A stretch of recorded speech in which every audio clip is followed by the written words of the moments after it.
12 जिल्हा परिषदा आणि 125 पंचायत समित्यांसाठी मतदानाला सुरुवात। सकाळपासूनच मतदान केंद्रांवर रांगा।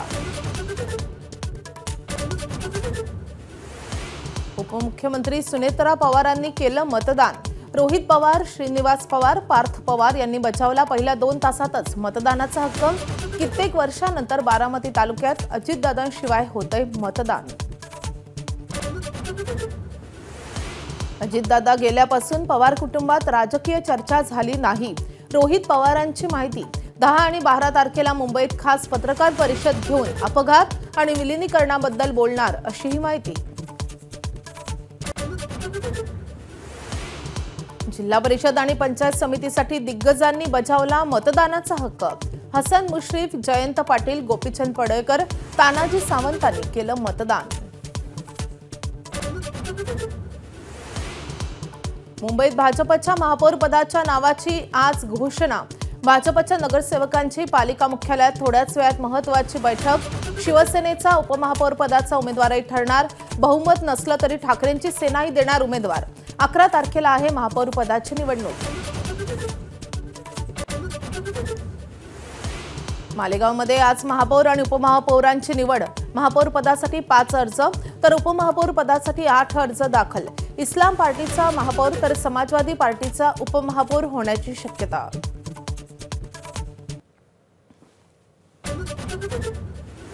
राज्यातील सर्व जमिनींना मिळणार भू आधार क्रमांक। 2 कोटीहून अधिक पोट हिश्श्यांचा डिजिटल कायापालट। मुख्यमंत्र्यांच्या सूचनेनंतर महसूल मंत्री बावनकुळेंचा ऐतिहासिक निर्णय।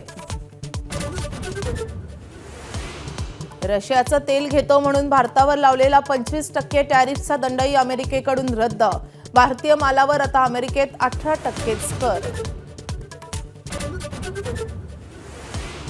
आजपासून T20 क्रिकेट विश्वचषकाचा धमाका।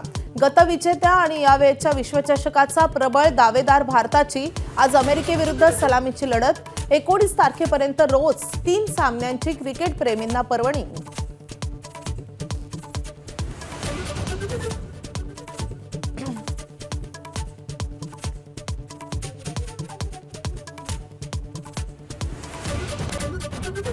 मुंबईच्या महापौर पदाची घोषणा अवघ्या काही क्षणातच होणार आहे।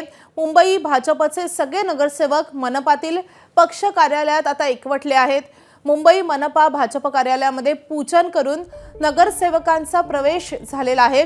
राजश्री शिरवाडकर, शीतल गंभीर आणि ऋतू तावडे यांची नावं सध्या चर्चेत आहेत। यापैकी महापौर पदाच्या खुर्चीवर आता कोण विराजमान होणार किंवा कुणाच्या नावाची घोषणा होणार हे पाहणं अत्यंत महत्त्वाचं असणार आहे। मुंबईच्या भाजपच्या महिला महापौरपदी आता कोण विराजमान होणार याकडेच सगळ्यांचं लक्ष लागलंय। आपले प्रतिनिधी अभिषेक मुठाळ महानगरपालिकेतून आपल्या सोबत आहेत। अभिषेक, सगळे नगरसेवक दाखल झालेले आहेत, आता प्रतीक्षा आहे तर नव्या महापौरांच्या घोषणेची।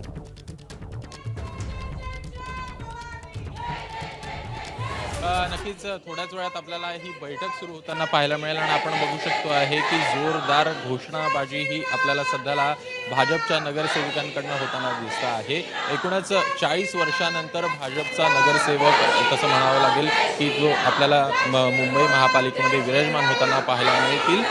एकूण या अगोदर जर पाहायचं तर पै जे जनसंघाचे होते ते भाजपच्याकडनं विराजमान आपल्याला इथं होताना दिसलेले होते महापौरपदी। एकूणच आता पाहायचं तर पहिली महिला महापौर ही भाजपची असणार आहे आणि त्याच अनुषंगानं हे सगळे इथं नगरसेवक आलेले आहेत। मुंबई अध्यक्ष अमित साटम हे देखील पोहोचले आहेत आणि त्यांच्याकडनं थोड्याच वेळात इथं आपल्याला अधिकृतपणे घोषणा होताना पाहायला मिळणार आहे। प्रामुख्यानं 3 नावं चर्चेत आहेत।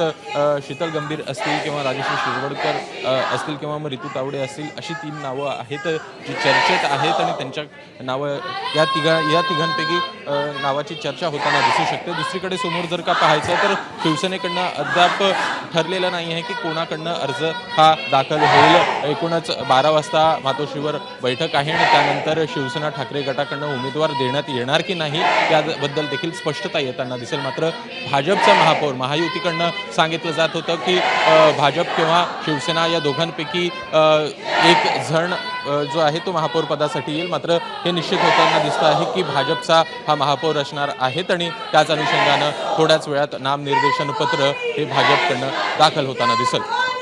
अभिषेक, 3 नावं चर्चेत आहे, शिरवाडकर, शीतल गंभीर आणि तावडेंचं. या 3 नगरसेविकांची नावं चर्चेमध्ये असण्यामागचं कारण काय? काय पार्श्वभूमी आहे या 3 नगरसेविकांची?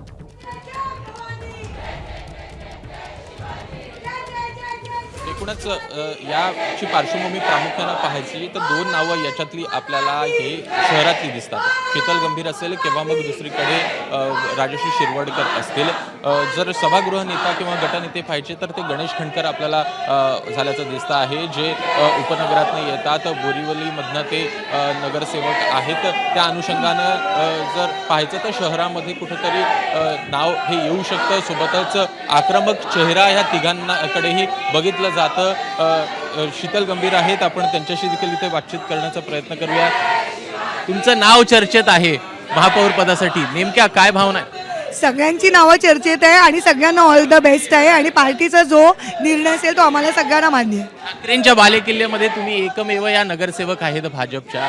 कशा पद्धतीनं बघता आहे, एकूणच कशा पद्धतीनं पुढची वाटचाल ही दिसत आहे आपल्याला भाजपची? तुम्ही बोलताय ते बरोबर आहे, पण माझ्या कामाने मला जिंकून दिलं एवढं मी सांगू शकते. तर शीतल गंभीर ज्यांचं नाव हे चर्चेत होतं आणि त्यांच्याकडनं मुख्यमंत्र्यांकडनं स्वतः एक नाव त्यांचं घेण्यात आलेलं होतं. ऋतू तावडे आहेत, त्यांच्याशी देखील आपण इथे बातचीत करूया. तुमचं नाव चर्चेत असल्याचं, हे आघाडीवर असल्याचं देखील दिसतं. कुठंतरी सत्ता बदल होताना दिसतो आहे. त्या पार्श्वभूमीवर कशा पद्धतीनं बघता आहे या सगळ्या वाटचालीकडे? समस्त मुंबईकरांचे मी खूप धन्यवाद मानते. 25 वर्षाची जी भ्रष्टाचाराची उबाटाची सत्ता होती त्याला उखडून काढून आज या ठिकाणी महायुतीला मुंबईकरांनी कौल दिलेलं आहे आणि म्हणूनच आम्ही वैभवशाली अशा महानगरपालिकेमध्ये आम्ही सगळे रणरागिणी, सगळे आमचे नगरसेवक बंधू ज्यांनी विभागामध्ये खूप काम केलं आहे, म्हणूनच लोकांनी त्यांच्या पारड्यामध्ये मतदान घालून आज या ठिकाणी मुंबईचा सेवक म्हणून पाठवलेलं आहे. मला फार आनंद आहे. माध्यमांच्या माध्यमातून मी ऐकते आमच्या सगळ्यांची नावं, पण भारतीय जनता पक्ष हा एक शिस्तबद्ध पक्ष आहे. या ठिकाणी वरिष्ठ जे निर्णय घेतात ते आम्हाला मान्य असतात. नक्कीच. तर नावं जी चर्चेत आहेत त्यामध्ये प्रामुख्यानं एक सिमिलॅरिटी आपल्याला दिसतं की तिन्ही ज्या नेत्या आहेत किंवा तिन्ही ज्या कार्यकर्त्या आहेत किंवा नगरसेविका आहेत त्या आपल्याला आक्रमक पद्धतीनं ह्या ठाकरेंना सामोरे जाताना पाहायला मिळालेल्या होत्या. या अगोदरही जर का पाहायचं तर अनेक आंदोलनामध्ये सक्रिय सहभाग या तिघांचाही दिसलेला होता आणि त्या पार्श्वभूमीवर या तिघांची नावं ही समोर येताना दिसत आहेत आणि अशातच या तिघांपैकी कोणाच्या नावाची घोषणा होते हे बघणं देखील महत्त्वाचं असेल. अभिषेक, एका बाजूला आता भाजपचा महापौर पदाचा चेहरा हा जाहीर केला जाणार आहे, मात्र ही निवडणूक होणार की नाही हे देखील आज किंवा उद्यामध्ये स्पष्ट होऊ शकतो, कारण ठाकरेंच्या वतीनं आता उमेदवार दिला की जाणार की नाही हे देखील आता काही दिवसांमध्ये कळणार आहे. तर जर ही निवडणूक झाली तर ही संपूर्ण प्रक्रिया कशी असू शकते आणि बिनविरोध ही निवडणूक होण्याची किती शक्यता वाटते?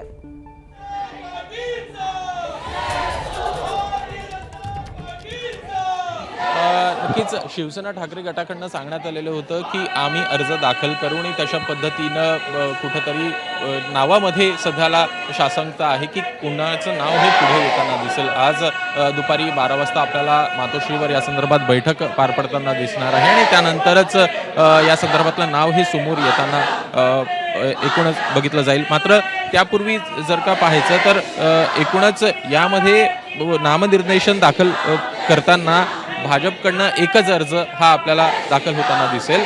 प्रामुख्यानं ज्याचं नाव आघाडीवर आहे, ज्यांची नावं आघाडीवर आहे त्यापैकी एक जण MS डिपार्टमेंटला जात अर्ज दाखल करेल आणि अर्ज दाखल केल्यानंतर 11 तारखेला जर का निवडणूक झाली किंवा त्या अनुषंगानं आपण पाहिलं की निवडणूक जर का होत असली तर त्याच्या अगोदर दुपारी 12 वाजता आपल्याला सभागृह हे बसताना दिसेल. त्याच्या 15 मिनिटा अगोदर जर का कोणाला अर्ज मागे घ्यायचा असेल तर तो मागे घेऊ जाऊ शकतो आणि त्या अनुषंगानं जी बिनविरोध प्रक्रिया आहे ती पार पडू शकते. किंवा मग आता जी जर का परिस्थिती पाहिली तर ठाकरे गटाकडनं जर का अर्ज आज दाखल केला गेला नाही तर ती निश्चितच तशीच आपण बिनविरोध ही निवडणूक म्हणू शकतो. मात्र 11 तारखेला जर का सभागृह हे 12 वाजता आपल्याला भरताना दिसेल आणि त्या अगोदर जी प्रक्रिया आहे त्याच्या 15 मिनिटं आधी जो अर्ज आहे तो मागे घेतला जाऊ शकतो. जर का मागे घेतला नाही तर त्यानंतर आपल्याला ही निवडणूक प्रक्रिया ही पूर्ण होताना दिसेल.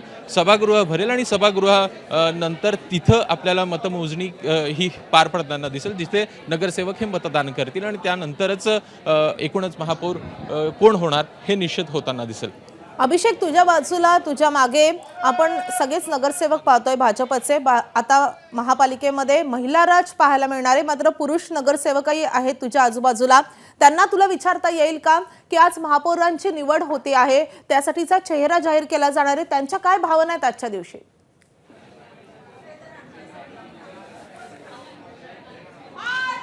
नक्कीच महिला राज म्हणावं लागणारे जवळपास 49 नगरसेविका ह्या आपल्याला भाजपच्या दिसतात आणि ह्या इथं सध्याला आपल्याला पोहोचल्याचं दिसतं आहे आणि त्या अनुषंगानं एक मोठी चर्चा ही समोर येताना दिसतं आहे की कशा पद्धतीनं हे महिला राज इथं समोर येताना प्रकर्षानं पाहायला मिळतं आहे. मात्र प्रामुख्यानं जर पाहायचं तर नवनाथ बन असतील किंवा गणेश खंडकर असतील अशी सगळी नावं ही आपल्याला चर्चेत पाहायला मिळतात. नील सोमय्या असतील अशी सगळी मंडळी आहेत जी सध्या पोहोचली आहेत आणि त्यांच्याकडनं देखील अर्ज भरण्याच्या वेळी ही सगळी मंडळी आपल्याला उपस्थित राहताना दिसणार आहेत.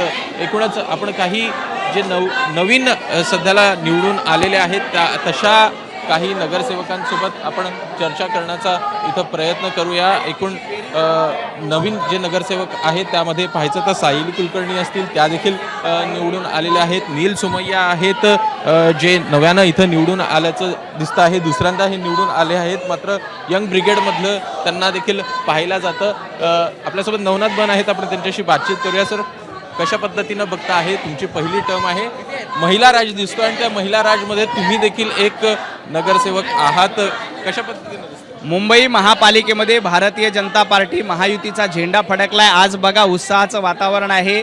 मुंबईच्या महिला नगरसेविका या ठिकाणी महापौरपदी विराजमान होणार आहेत. मोठ्या प्रमाणात उत्साह आहे आणि भारतीय जनता पार्टी महायुतीचा झेंडा मुंबई महापालिकेवर फडकलाय आणि महापौर पदावर आज कोण बसणार याची उत्सुकता आमच्या सगळ्या नगरसेवकांना आहे. आपल्याला आम्ही सांगितलं होतं की मराठी महापौर होणार, हिंदू महापौर होणार आणि ते स्वप्न, ते शब्द आम्ही आज पूर्ण करतोय आणि काही वेळामध्ये त्याची अधिकृत घोषणा देखील होईल. फक्त मला उद्धवजी ठाकरेंना एकच सांगायचं आहे की मुंबई महापालिकेमध्ये खान महापौर करण्याचं जे स्वप्न होतं ते तुमचं धुळीला मिळालं. मराठी महापौर मुंबईमध्ये होतोय. हा सुवर्ण अक्षराने नोंदवला जाणारा दिवस आहे. उभाटा गट आणि संजय राऊतांसाठी मात्र काळा दिवस असते. त्यांच्याकडनं राजकारण तर होताना दिसलेलंच होतं ना की मराठी संदर्भात कुठेतरी भूमिका ही घेतली जात नव्हती किंवा त्यांच्याकडनंही म्हटलं जात होतं की आम्ही देखील मराठी महापौरच देऊ जर का द्यायचं. नाही, राजकारण करण्याची संधी त्यांना पूर्ण होती, पण मुंबईकरांनी त्यांच्या राजकारणाला नाकारलेलं आहे. मुंबईकरांनी त्यांना घरी बसण्याचं आवडतं काम दिले. उद्धवजींना सगळ्यात जास्त आवडतं काम कुठलं होतं? घरात बसायचं, फेसबुक लाईव्ह द्यायचं, कोमट पाणी प्यायचं. आणि आता घरात बसायचं, फेसबुक लाईव्ह द्यायचं, कोमट पाणी प्यायचं. एवढंच काम उभाटा गटाला शिल्लक आहे. भारतीय जनता पार्टी देवाभाऊंच्या नेतृत्वामध्ये महाराष्ट्र जिंकला, देवाभाऊंच्या नेतृत्वामध्ये मुंबई जिंकली आणि देवाभाऊच्या नेतृत्वामध्ये आता मुंबईचा विकास झपाट्यानं होणार आहे. गेल्या 25 वर्षामध्ये राहिलेली कामं आम्ही देवेंद्रजींच्या नेतृत्वामध्ये निश्चितपणे मुंबई महापालिकेमध्ये करू आणि मुंबई महापालिकेतली सगळ्यात चांगली महापालिका देशातली ही मुंबई महापालिकेला आहे आणि त्याच्यावर भारतीय जनता पार्टी महायुतीच्या नेतृत्वात आम्ही निश्चितपणे विकासाची कामं करू, मुंबईकरांचा प्रवास सुखकर होईल यासाठी प्रयत्न करू. जनतेची सेवा करण्याचं काम हे भारतीय जनता पार्टीचं आहे. आजपर्यंत मेवा खाणारे सत्तेत होते, आता सेवा करणारे सत्तेत आले. महापौर पदासाठी आज त्यांच्याकडनं देखील अर्ज भरला जाऊ शकतो, तशा प्रकारची बैठक देखील होताना दिसते. कशा पद्धतीनं बघता आहे, कुठंतरी तुमच्यासमोर उमेदवार उभा करणार देखील? लोकशाहीमध्ये प्रत्येकाला अर्ज करता येतो, परंतु आपल्याला संख्या लागते. संख्या लोकशाहीमध्ये महत्त्वाची असते, संख्याबळ महत्त्वाचं असतं, बहुमत महत्त्वाचं असतं. उद्धवजी ठाकरे आणि संजय राऊत आणि उभाटा गटाला एवढं लक्षात यायला पाहिजे की आपल्याकडे संख्याबळ नाही. त्यामुळे आपण महापौरपदासाठी उमेदवारी अर्ज दाखल केला तरी जोरदार तोंडावर आपटणार आहात. त्यामुळे विनाकारण तोंड फोटून घेण्यापेक्षा घरात बसा, ते तुम्हाला जास्त सोयीचं आहे. एक चर्चा ही होताना दिसत आहे, राष्ट्रवादीचे एकमेव जे नगरसेवक आहेत ते तुमच्याकडे आलेत किंवा मग शिवसेनेला पाठिंबा दिलेला आहे. त्याच अनुषंगानं जर का पाहायचं तर मनसे संदर्भात देखील चर्चा ही होताना दिसली. काल तुमच्याकडनं देखील दावा करण्यात आलेला होता. कितपत प्रक्रिया ही सुरू आहे, काय चर्चा नेमकी झालेली आहे? मी या क्षणी एवढंच सांगेल की महायुतीची बेरीज होणार आहे आणि उभाटा गटाची वजाबाकी होणार आहे. मुंबई महापालिकेमध्ये उभाटा गट एकटा शिल्लक राहील. महायुतीसोबत अनेक साथीदार सहभागी होतील. महायुतीची बेरीज झाली आहे आणि उभाटा गटाची वजाबाकी झाली आहे. बातचीत केल्याबद्दल ते हे होते नवनाथ बन, ज्यांच्याकडनं स्पष्ट करण्यात येत आहे की एकूणच महापौर हा आपल्याला भाजपचाच विराजमान होताना दिसणार आहे आणि त्याच अनुषंगानं त्या चर्चा होताना दिसत आहेत. कुठेतरी ठाकरे गटावर देखील टीका ही आपल्याला यांच्याकडनं होताना दिसलेली आहे. प्रामुख्यानं जर पाहायचं तर ती नक्कीच. नावं ही चर्चेत आहेत. नक्कीच अभिषेक, जसं आता नवनाथ बन यांनी देखील सांगितलेलं आहे किंवा दावा केलेला आहे की ठाकरेंचा पक्ष हा महापालिकेमध्ये एकटा राहील, त्यांची वजाबाकी होईल आणि महायुतीची मात्र बेरीज होईल. त्यामुळे मोठा दावा ते करतात. आता त्यामुळे महापालिकेमध्ये आता कशी गणितं बदलणार हे पाहणं तितकंच महत्त्वाचं असणार आहे. धन्यवाद अभिषेक या सगळ्या सविस्तर माहितीसाठी. यानंतर आपण थेट जाणार आहोत कारण काँग्रेसचे नेते विजय वडेट्टीवार बोलतायत. 2600 रुपये मिळत असेल आणि इथून अमेरिकेतून 0 ड्युटी लावल्यामुळं 1500 रुपयामध्ये गहू भारतात येत असेल, सोयाबीन जर 2000 रुपयामध्ये येत असेल, कापूस 3000 रुपयामध्ये येत असेल, मका 1100-1200 रुपयामध्ये देशात येईल, तर याच शेतकऱ्यांचं काय होईल? हा शेतकरी कुठे जाईल? भारतातील शेतकरी, महाराष्ट्रातील शेतकरी कसा जगेल? यावर कोणीच गांभीर्यानं बोलत नाही. केवळ केंद्र सरकार, मोदी सरकार हे अमेरिकेच्या दबावाखाली हा करार केलाय, त्याचे परिणामसुद्धा भोगावे लागतील. एकूणच शेतकऱ्यांना कर्जमाफीची मानसिकता नाही, ते व्यवहार्य नाही असं सांगतात आणि दुसरीकडे शेतमालाला भाव देत नाही, तर राज्यातील शेतकरी कसा जगेल हा खरा मोठा प्रश्न आहे. येणाऱ्या काळामध्ये याचे दुष्परिणाम केंद्र सरकारला भोगावे लागतील आणि याचे परिणाम काय होतील हे सरकारला दिसेल.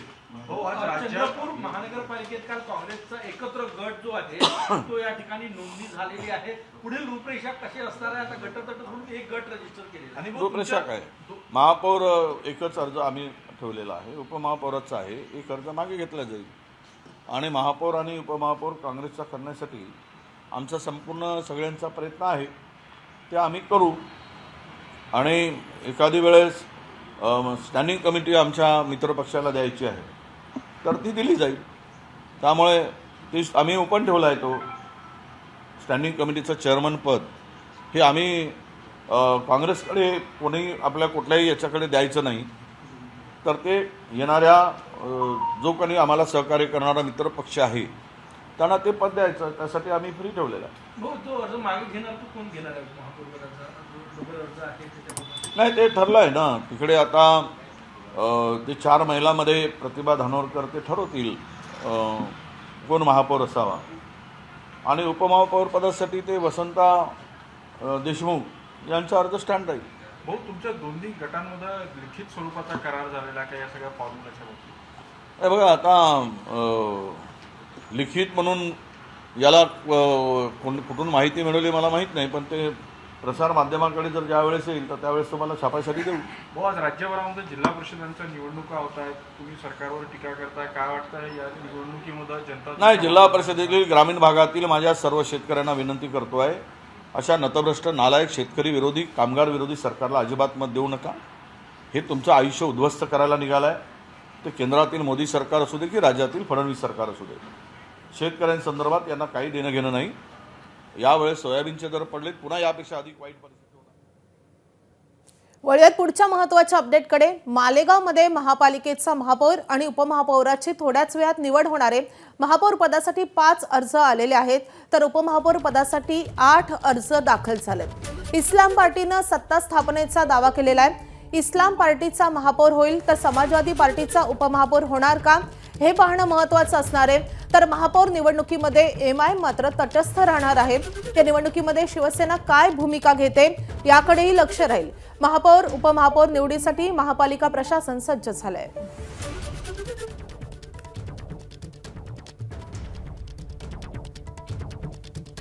खासदार संजय राऊत बोलतायत, आपण थेट जाऊयात. इलेक्शन्स नंतर त्यांची प्रतिक्रिया आली आहे. ते असं म्हणतात की 10 फेब्रुवारीला ते काही प्रेझेंटेशन देणार आहेत अजित पवार यांच्या अपघाती निधनासंदर्भात.